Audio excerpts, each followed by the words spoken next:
तो हेलो प्यारे स्टूडेंट, आप लोग कैसे हो। आपका स्वागत है मैं एक नई वीडियो के अंदर। इस वीडियो के अंदर आपको समझाने वाला हूँ स्टैंडर्ड 9th का social science chapter number 1 the rise of British rule in India. Chapter का नेम है। तो ये पार्ट 4 है और ये पार्ट 4 लास्ट वीडियो है चैप्टर 1 का। ठीक है, तो इसके अंदर हम कवर करने जा रहे हैं इसके अंदर पार्ट 2 भी आ रहा है, पार्ट 3 भी आ रहा है एक्सप्लेनेशन के दौरान।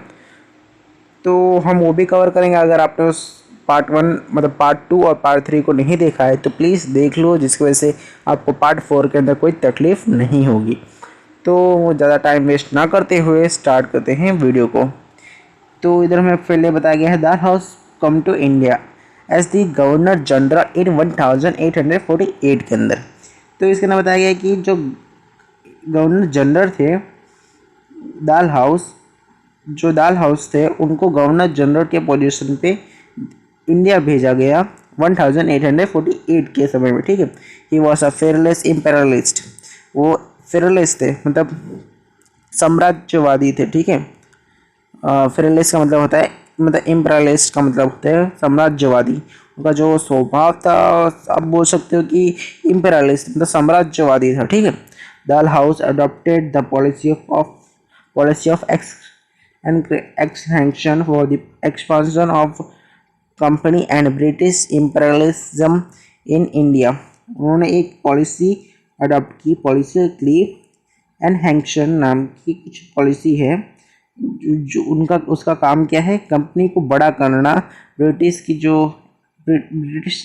कंपनी को एक्सपांड करना, ब्रिटिश साम्राज्य को और बड़ा करना। ठीक है, तो आप इधर देख सकते हो कुछ चार्ट के टाइप में कुछ बताया गया है। ठीक है, Dalhousie policy of expansion, जिसके अंदर बताया गया है कि एनहेक्शन की पॉलिसी के अंदर क्या रूल थे, क्या क्या सिस्टम था, क्या क्या जैसे आप सब्सिडरी सिस्टम में पढ़े होंगे उसके अंदर क्या क्या टर्म एंड कंडीशन थे जो आपको फॉलो करने पड़ेंगे अगर आप सब्सिडरी एलियन सिस्टम लेते हो। तो उसके जैसा ये कुछ है Dalhousie policy of expansion. Dalhousie की पॉलिसी जो है एनहेक्शन वो क्या है। ठीक है, एनहेक्शन बाय वॉर, आप इधर फर्स्ट देख सकते हैं एनहेक्शन बाय वॉर। तो इसके अंदर बताया गया है आपको वॉर के अंदर हरा दिया जाए तो आपका जो भी स्टेट है जिससे भी हम लड़ेंगे वो पूरा का पूरा हमारा हो जाएगा। ठीक, एनहेक्शन बाय वॉर के अंदर डिफेक्ट करके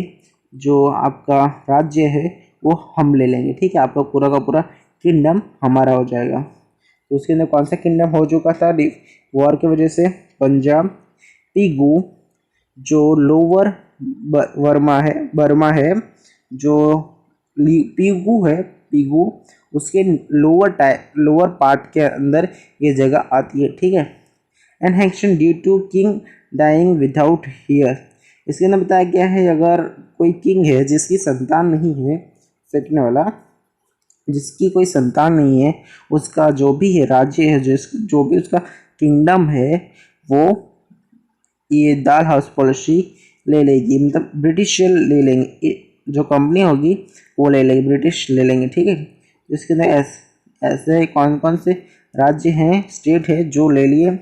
सतारा, जतीपुर, संबलपुर, उदयपुर जो एमपी में आया है, झांसी, भगत घाट, फिर नागपुर। ठीक है, annexation on pretext of mismanagement. Pretext का मतलब होता है बहाना बनाना। ठीक है, annexation of pretext of mismanagement का मतलब है कि बहाना बना के आपका जो आप राज्य चला रहे हो वो ठीक से आप चला नहीं पा रहे हो, वो जो आप हमारे अंदर आ जाओ, हमको ज्वाइन कर लो, मतलब ये राज्य जो आपका है वो हमें दे दो। ये होता है मिसमैनेजमेंट। प्रिटेक्स बहाना बनाते थे, इस तरह से उन्होंने अवध को अपने अंदर ले लिया था बहाना बना के मिसमैनेजमेंट का। आप अपना किंगडम जो है आप ठीक से चला नहीं पा रहे हो तो आप इसको हमें दे दो। ठीक है, तो आता है एनेक्शन ऑन प्रिटेक्स ऑफ डेब्ट कलेक्शन के बारे में। इसमें भी आपको उल्लू बना के बहाना बना के आपका जो है कलेक्शन ले लेते थे, आपसे पैसे ले लेते थे। इससे आपके सब्सिडरी एलियन सिस्टम के अंदर से हम एग्जांपल लिए तो उसके अंदर जो आपको आर्मी प्रोवाइड की जाती थी उसके लिए आपको पैसे देने पड़ते थे। अगर आप पैसे ना दो तो कुछ आपके ऊपर कर्ज लगाया जाता था, जिसकी वजह से आपकी जो प्रॉपर्टी है वो ये लोग कब उस पर कब्जा कर लेते, उस पर हक हक करते थे। ये आपने पैसे, आप कर्जदार बन जाते थे, ठीक है। और फिर नेक्स्ट है हमारा annex to end a namesake rule. जो नेम शेक रूल वाला है उसके अंदर बताया गया है कि आप किसी राज्य के किंग है तो उसके अंदर अगर वो ब्रिटिश में आता है तो आपको सिर्फ रूल करने के लिए वो कभी भी चाहे तो आपको उधर से उठा सकते, सिर्फ उधर का जो भी कलेक्शन वलेक्शन आता है वो सब वही करती, बस आपको उधर बैठाया हुआ देखभाल करने के लिए। मतलब कोई दुकान हो उसके अंदर आपको बैठाया हो, कुछ आपको बेचना वेचना नहीं है, बस आपको देखना है कोई सामान चोरी ना हो, ठीक है। इस तरह का आप नेम शेक रूल, ठीक है, जिसकी वजह से ये राज्य उसके अंदर आ गए थे, कर्नाटका और तंजौर, ठीक है। ये आपको एग्जाम के अंदर आ सकता है कि डान हाउस की पॉलिसी क्या थी, क्या कौन से जो स्टेट्स थे वो इसके अंदर आते हैं, ठीक है, अंदर कौन से आते हैं वो क्वेश्चन में आ सकता है एग्जाम में आपको आपके, ठीक है।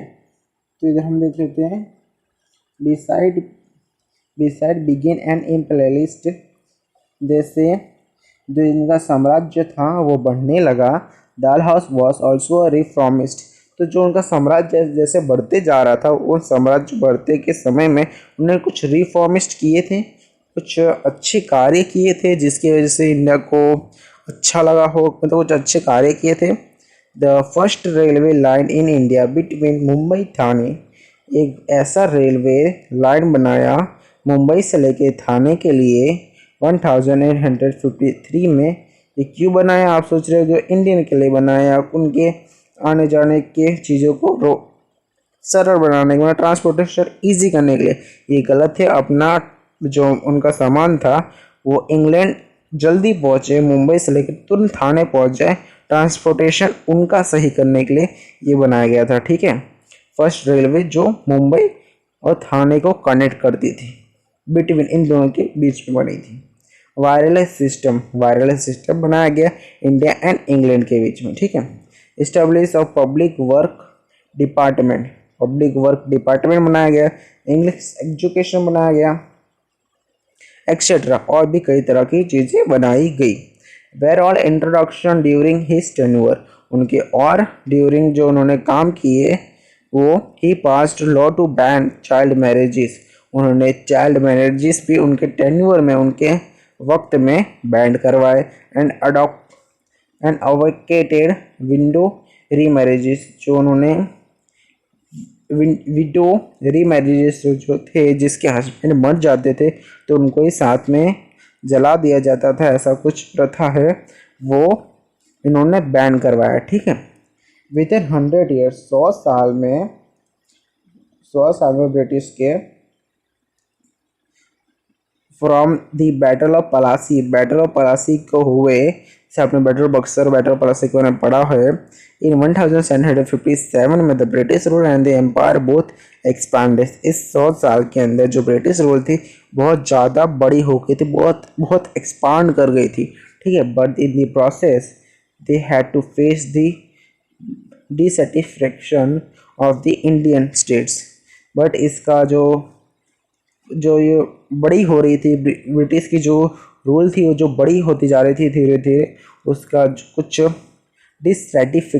डिसैटिस्फैक्शन भी हुआ इंडियन स्टेट्स के लिए, कि अगर आप किसी की प्रॉपर्टी लेते हो, किसी का स्टेट अपने अंदर ले लेते हो तो उसको डिसैटिस्फैक्शन होगा ही, उसको बुरा तो लगेगा ही कि आप उसका स्टेट ले रहे हो। इंडियन बहुत सारे स्टेट जो अपना साम्राज्य बड़ा करने के लिए, जो बहुत सारे इंडियन लोगों का झूठ बोल के, प्रेटेक्स करके, मैनेजमेंट का प्रेटेक्स करके ले चुके थे, जिसकी वजह से उनको बहुत ज़्यादा फेस करना पड़ा इंडियन के गुस्से का, इंडियन का पावर का। And this was mind settled in the form of first struggle for independence in 1857 AD। इसके तभी माइंड्स उनका जो इंडियन के लोगों थे उनका माइंड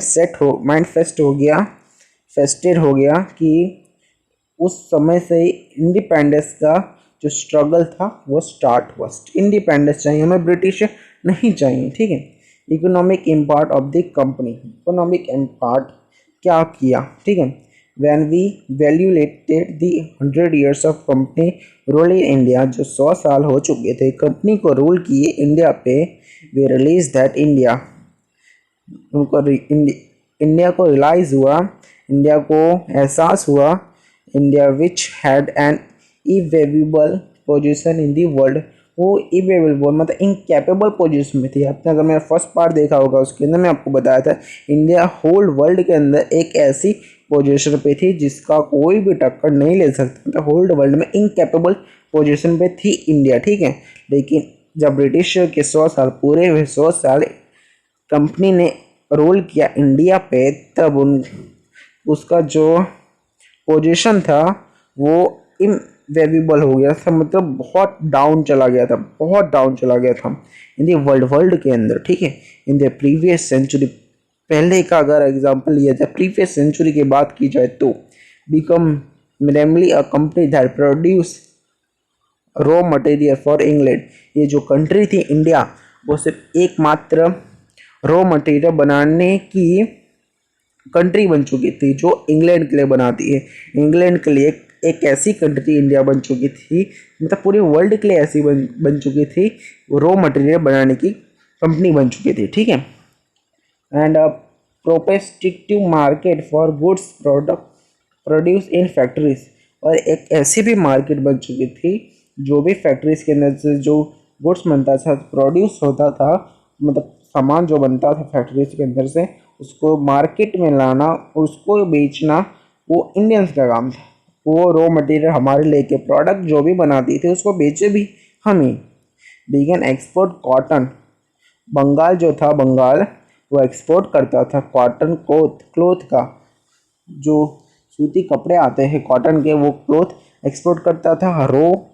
सिल्क, रॉ मटेरियल जो आते हैं सिल्क के, वो सुगर और जूट, मुस्लिन मतलब मलमल के कपड़े 1708 में से लेके 1756 में, but after the dual power policy, इधर से हमारा जो सब्सिडरी एलियन सिस्टम है वो स्टार्ट होता है, ठीक है। द डुअल पावर पॉलिसी, अब डुअल पावर पॉलिसी क्या है वो आपको बताने जा रहे हैं, ठीक है।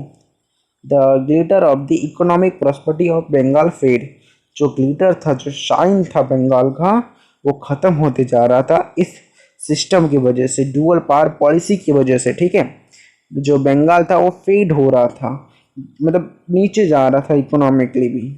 डुअल पावर पॉलिसी, उसको ब्रैकेट में आपको जो दिख रहा है, उस डुअल पावर पॉलिसी को हम द्विमुखी शासन भी कहते हैं, ठीक है, द्विमुखी शासन भी कहते हैं। Was introduction for the first time in Bengal, जो फर्स्ट टाइम इंट्रोडक्शन किया गया था बंगाल के अंदर। Whereby the power of, whereby मतलब जो पावर था कलेक्टिंग रेवेन्यू का, जो टैक्स था कलेक्ट करने की, वॉज विद द ब्रिटिश के पास थी। With the responsibility of people welfare, people को जो रिस्पॉन्सिबिलिटी होती है, जो उनके लिए काम करने चाहिए, जो अच्छे काम करने चाहिए, वो किसकी जिम्मेदारी थी? वेलफेयर फॉर विद द नवाब की जिम्मेदारी थी। तो आप इधर ध्यान से सेंटेंस को पढ़ो, इसके अंदर बताया गया है जो सारा का सारा जो टैक्स आता था, जो रेवेन्यू आता था कलेक्टिंग पे, वो ब्रिटिश रखती थी, और नवाब को ब्रिटिश रखती थी, कुछ भी रिस्पॉन्सिबिलिटी नहीं लेती थी। जो भी उनको टैक्स, उनसे जो पीपल है उनसे पैसे ले रही है, उनको कुछ नहीं दे रही है, पैसे ले रही है, और नवाब जो है उसके ऊपर पूरी जिम्मेदारी आती थी वो करे ऐसा।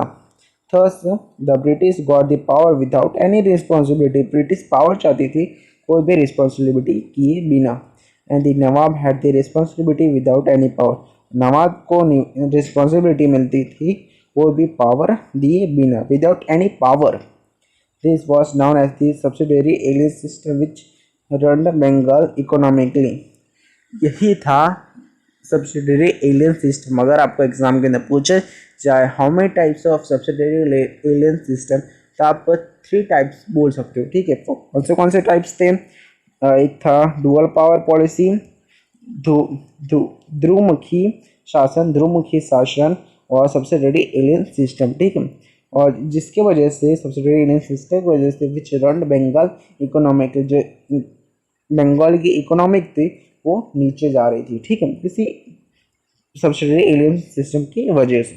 The unfair revenue collection policy by the company made by present और डेप्टर, जो रेवेन्यू कलेक्ट होता था अनफेयर मतलब कोई भी लिमिट के बिना, कभी 80% वो ले लेते थे, कभी 50% ले लेते। अगर आपके पास नहीं तो आपको बेच के कोई ना कोई चीज़ उनको टैक्स देना पड़ता था, रेवेन्यू देना पड़ता था। कलेक्शन पॉलिसी कंपनी बेच दी इंडियन प्लेजेंट, जो इंडिया की जो प्लेजेंट थी एडाप्टर, वो कर्जदार बनते जा रहे थे धीरे धीरे, ठीक है। The British government imposed unfair tax, जो ब्रिटिश की गवर्नमेंट थी अनफेयर टैक्स लगाने लगी on the Indian cloth industry, India की जो कपड़े की इंडस्ट्री थी उन सब पर अनफेयर, बिना कुछ भी लिमिट के टैक्सेस लगाते जा रही थी, ठीक है, अनफेयरली टैक्स लगाती थी। They adopted various deceitful practice to ruin the prosperous Indian industries, बहुत सारी चीटिंग वीटिंग करके, मतलब जो भी वो रोल बनाती थी वो इंडियन इंडस्ट्री के लिए खतरनाक ही था। मतलब कुछ भी बनाए वो, मतलब खतरनाक बनाती ही थी, कुछ भी क्या बनाए वो खतरनाक ही बनाती थी। वो चीटिंग डेथफुली करती थी practice to ruin the prosperous Indian industry जो है वो ख़त्म हो जाए, वो चाहती थी। Because of which it completely collapsed, जो इंडिया की जो कंपनी हो वो ख़त्म हो जाए, कम्प्लीटली ख़त्म हो जाए। The Indian artisan become poor and unemployed, जो इंडिया की सॉरी स्क्रीन मूव हो गया था, सॉरी। जो इसके अंदर बताया गया है कि जो आप इधर से देखो एक बार, हाँ, इसके अंदर बताया गया जो आर्टिस्ट थे इंडिया के वो पुअर होते जा रहे थे और अनएम्प्लॉयड होते जा रहे, अनएम्प्लॉयड हो रहे थे, मतलब बेरोजगार होते जा रहे थे और गरीब होते जा रहे थे, ठीक है, जो कलाकार थे, ठीक है। द कंपनी ट्रेडर्स फोर्स्ड थी वेवर्स ऑफ बंगाल, जो बंगाल के वेवर्स थे उनको फोर्स किया जाता था टू साइन कॉन्ट्रैक्ट को साइन करे for providing definite quality of cotton in a short period. Quantity है, एक कॉन्ट्रैक्ट उनको साइन कराया जाता था जिसमें था कि वो उनको मतलब प्रोवाइड करेंगे एक क्वांटिटी ऑफ क्लोथ, एक कपड़े का मतलब काम करके देंगे कपड़ों का इन शॉर्ट कम समय के अंदर, ठीक है। इफ़ द वीवर्स रिफ्यूज, अगर वीवर्स जो हैं वो मना बोल दे, बंगाल के जो वीवर्स थे वो मना बोल दे ही वुड बी पनिश्ड, उनको पनिशमेंट मिलती थी बाय बीन लस्टेड और जेल उनको जो चाकू आती थी उससे उनको मारा जाता था, उनको पीटा मारा जाता था और या फिर उनको जेल डाल दिया जाता था। Before the arrival of the company the Indian villages were self related and prosperous, जो उधर की जो कंपनी थी इंडिया, जो कंपनी थी before the arrival of company, जो कंपनी नहीं आई थी इंडिया के अंदर, जो इंडिया के जो विलेजेस थे वो सेल्फ रिलेटेड थे, मतलब आत्मनिर्भर थे एंड प्रॉस्परस थे। बट अंडर कंपनी रूल, जब कंपनी आ गई ब्रिटिश की, थे बिकम डिपेंडेंट एंड पुअर, तो वो कमज़ोर बन गए और पुअर बन गए, ठीक है। During the rule of East India Company, the first railway line between Mumbai and Thane and steamer service between India and England, जब जो ईस्ट इंडिया कंपनी थी रूल कर रही थी तो उन्होंने मुंबई एंड थाने के बीच में रेल चलवाई थी। फर्स्ट रेल लाइन स्टार्ट की थी बिटवीन मुंबई एंड थाने में, और स्टीमर की सर्विस इंडिया और इंग्लैंड के बीच में स्टार्ट की थी। Was started and developed of the port in Mumbai.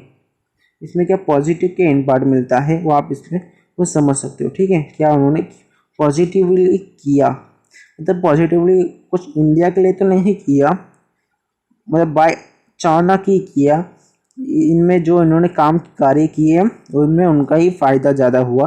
Port को डेवलप किया, जो बंदरगाह थे उनको डेवलप कर दिया। मुंबई में है जो मद्रास में है, मद्रास जो चेन्नई में आया हुआ है, मतलब और फिर and Kolkata also took place, Kolkata भी आता है, ठीक है, बंदरगाह के अंदर। Social impact of the company role, जो सोशल इम्पैक्ट क्या पड़ता है कंपनी रोल में।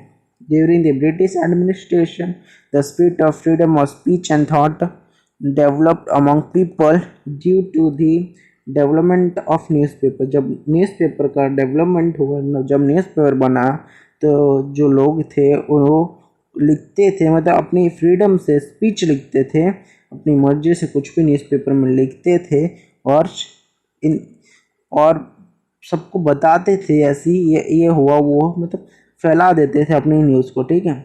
इन the Indian society certain wrong social customs rites and rituals were prevalent in during this time. जो अत्याचार, मतलब कुछ रॉन्ग सोशल कस्टम्स भी हो रहे थे, कुछ खराब हो रहे थे। लाइक किस तरह के खराब हो रहे थे, प्रिवेंट ड्यूरिंग दिस टाइम, उस समय के अंदर सती सिस्टम, आपको सती सिस्टम पता होगा। सती सिस्टम वो होता है जिसका हस्बैंड मर जाए तो उसको भी उसके साथ जला दिया जाता था, ठीक है। फीमेल इन्फेंसिटी, मतलब जो अगर बच्ची जन्मे, लड़की जन्मे तो उसको दूध एक बड़े से वेसल के अंदर डुबा के मार दिया जाता था, ठीक है। चाइल्ड मैरिज, छोटी उम्र में शादी कराना, etcetera. Raja Ram Mohan Roy, Durga Ram Mehta, Behram ji Malabari, etcetera were the regulators whose role was instrument in getting the laws passed with the law पास करवाया ब्रिटिशर की हेल्प लेके, the help of britisher has the administrative framework. और उन्हें जो ये सब लोग थे, राजा राम मोहन रॉय, बेहराम जी मालबारी, उन सब की मदद लेके और ब्रिटिशर की मदद लेके एक कानून बनाया कि एक एडमिनिस्ट्रेटिव फ्रेमवर्क किया इंडिया पे कि एलिनिस्डी, मतलब कानूनी तौर पर ये सब बैन करवा दिए, जो सती मैरिजेस थे, फीमेल इन्फेंसिटी थे, चाइल्ड मैरिजेस थे, ठीक है। There was a demand for people with knowledge of English, जो इंग्लिश एजुकेटेड पर्सन थे, पीपल थे, उनकी जो डिमांड थी वो बढ़ने लगी, जिसकी वजह से इंग्लिश एजुकेशन बिगेन हुआ, इंग्लिश एजुकेशन स्टार्ट हो गया to be impart in India, India के अंदर। ड्यू टू, किसने स्टार्ट किया, Lord Macaulay Andrew Weavers as recommended by Charles Wood. Charles Wood ने यूनिवर्सिटी स्टार्ट की, वेर इस्टेब्लिश इन मुंबई, जो यूनिवर्सिटी उन्होंने स्टार्ट की वो मुंबई में आई है, मद्रास में है और कोलकाता में, ठीक है। A whole class of people with knowledge of English developed because of English education. जो पूरा का पूरा जो क्लास था इंग्लिश एजुकेशन लोगों का, वो पूरा डेवलप होने लगा। क्यों डेवलप होना, because of English education, English education की वजह से। With the passage of time this group made demands social reforms, जो इनका ग्रुप था उन्होंने डिमांड किया कि सोशल रिफॉर्म्स करने का, and give movement to the process of reforms. तो ये सब उन्होंने किया, मूवमेंट बढ़ाया कि हम कुछ ग्रुप जो एजुकेशन वो लोग थे उन्होंने मूवमेंट किया, तो प्रोसेस दिए रिफॉर्म्स, मतलब कुछ करने की सोची, कुछ ठानना, करूँगा मैं, ये करूँगा, वो करूँगा। और जो इंग्लिश एजुकेशन था उसकी डिमांड बढ़ती गई, और जो इंग्लिश अगर जो बोलता था उसकी कदर की जाती थी कि भाई यार इंग्लिश बोलता है, इंग्लिश बॉय है, स्मार्ट बॉय है, नॉलेज है इसके पास, इस तरह के, ठीक है। कंक्लूजन क्या देखते हैं, देख लेते हैं एक बार। Thus the East India Company come to India being allured by the prosperity and trade opportunity। जो ईस्ट इंडिया कंपनी जो आई थी इंडिया, वो आई थी प्रॉस्पेरिटी एंड ट्रेड अपॉर्चुनिटी। उनको लगा कि ट्रेड करने की इधर अपॉर्चुनिटी मिलेगी, हमें प्रॉस्पेरिटी मिलेगी, इसके लिए वो ईस्ट इंडिया कंपनी इंडिया आई थी। The company ruled in India produce certain good and bad result in the political, economic, social and cultural field. लेकिन जब कंपनी आई तो उसने पूरा इंडिया पे अपना कब्जा बैठाने की कोशिश की। Certain good and bad result पाए गए इन दी पॉलिटिकल में बैड रिजल्ट पाए गए। इकोनॉमिक में पैसे, जो अपनी इकोनॉमी की कंट्री थी, पैसे में जो कंट्री टॉप पे आती थी वो धीरे धीरे इनवेविबल हो गई, मतलब नीचे जाने लगी। Social and cultural field, social के मामले में, कल्चरल के मामले में भी कमी देखी गई। The company adopted the policy of making England. जो कंपनी थी वो, उनकी पॉलिसी जो आती थी वो इंग्लैंड को बनाने के लिए की गई थी। Perspiration at the cost of India and the reforms they made in the administration for their own interest. जो भी आता था वो खुद के इंटरेस्ट पे था, खुद ही वो लेते थे, कोई रिस्पॉन्सिबिलिटी नहीं लेते थे कोई काम करने की। बस उनको रेवेन्यू चाहिए था, कलेक्शन, टैक्स, पैसे, पावर चाहिए था। Indirectly prove to be beneficial for India. और कुछ ऐसे भी इनडायरेक्टली हुए, ऐसे कुछ उनसे काम हो गए, जैसे रेलवे हुआ और जो स्टीमर्स की सर्विस स्टार्ट की, पोर्ट को डेवलप करा, मतलब ऐसे कुछ इनडायरेक्टली जो करना नहीं चाहते थे लेकिन वो प्रोवाइड टू बी बेनिफिशियल, कि इंडिया के लिए वो बेनिफिशियल हो, कुछ फ़ायदे की चीज़ हो। ठीक है, अगर आपको मेरा वीडियो अच्छा लगा हो तो प्लीज़ इसको लाइक कर देना, शेयर कर देना और सब्सक्राइब कर देना। अगर कुछ भी डाउट है तो प्लीज़ मुझे बताना। और जो ये एक्सरसाइज की जो भी क्वेश्चन आंसर है मैंने वो सब एक्सप्लेन कर दिए, पूरे चैप्टर के अंदर मैंने सारे क्वेश्चन आंसर सॉल्व करे हैं। ठीक है, आप क्वेश्चन आंसर रीड करोगे। मैं आपको एक एग्जांपल देता हूँ। Europeans felt the need to discover a new sea route to India. Explain करना है स्टेटमेंट। जो यूरोपियंस थे उनको क्यों लगा कि जो हमें इंडिया का सी रूट ढूंढना चाहिए। ठीक है, फेल द नीड टू, हमें क्यों ज़रूरत थे इंडिया की सी रूट ढूंढने की। तो हमने पार्ट 1 के अंदर बताया था कि इंडिया के जो मसाले थे, स्पाइसेस थे, वो यूरोपियंस को बहुत ज़्यादा पसंद थे।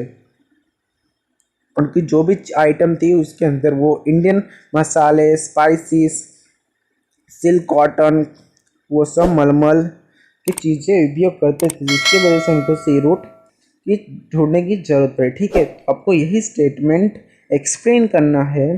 ठीक है, आपको जो स्टार्ट होता है उधर से आपको पूरा का पूरा लिख देना है। ठीक है, तो आई होप यार आपको पूरा वीडियो अच्छा लगा तो प्लीज़ लाइक कर देना, शेयर कर देना और वीडियो को ज़्यादा से ज़्यादा शेयर करो अपने फ्रेंड सर्कल के अंदर। कुछ भी डाउट हो तो प्लीज़ मुझसे पूछो। मेरा व्हाट्सएप ग्रुप है, मेरा इंस्टाग्राम अकाउंट है, उस पर भी आप पूछ सकते हो। और आपका खुद का ओन यूट्यूब का कमेंट बॉक्स है। आप कोई भी प्लेलिस्ट देखनी है तो हमारे डिस्क्रिप्शन बॉक्स के अंदर हर एक वीडियो की प्लेलिस्ट दी गई है, जिस पे जाकर आप देख सकते हो। ठीक है, और पार्ट 1, पार्ट 2, पार्ट 3 भी एंड स्क्रीन आई बटन पे मिल जाएगी। ठीक है, और डिस्क्रिप्शन बॉक्स के अंदर भी मिल जाएगी। ठीक है, या चैट पे मैं पिन भी कर दूंगा। ओके, मिलते हैं ऐसे ही नेक्स्ट वीडियो के अंदर। तब तक के लिए गुड बाय।